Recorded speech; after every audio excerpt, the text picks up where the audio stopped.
Infolai va vous faire découvrir aujourd'hui un endroit assez magique, un melting pot. Nous allons avoir ensemble l'occasion de regarder un peu tout cela.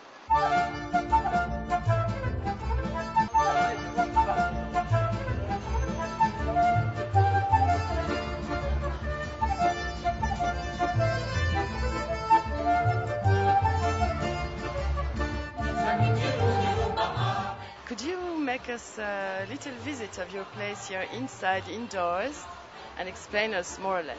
Of course, the first thing that it's important to know is that this is called an Israeli antique shop. How can there be an Israeli antique shop only after 50 years of Israel? Well, it's starting now. Just now, Israel has a history and antiques. There are in this shop many objects, books, posters that were made before or just after the creation of the state. And for the first time in 2006, you can say there is an Israeli antique shop. So what does it mean?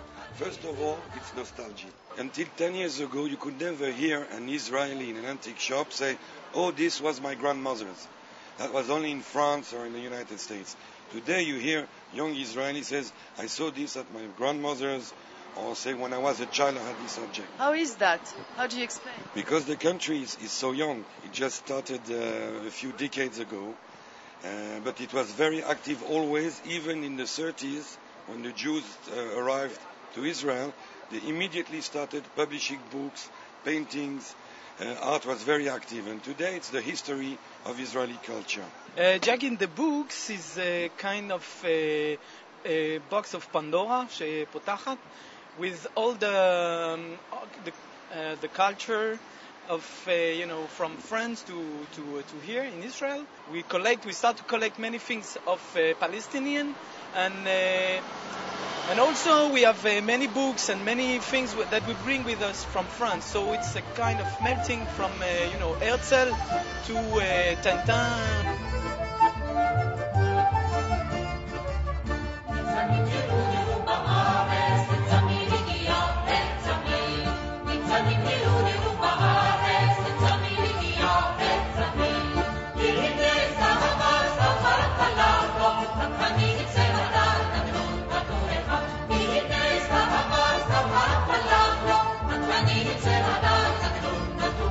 In 1948, when the state was created and the war of independence was still on, the Jewish humor and the universal taste of Jewry remained, and they still published even this in the middle of the war of independence.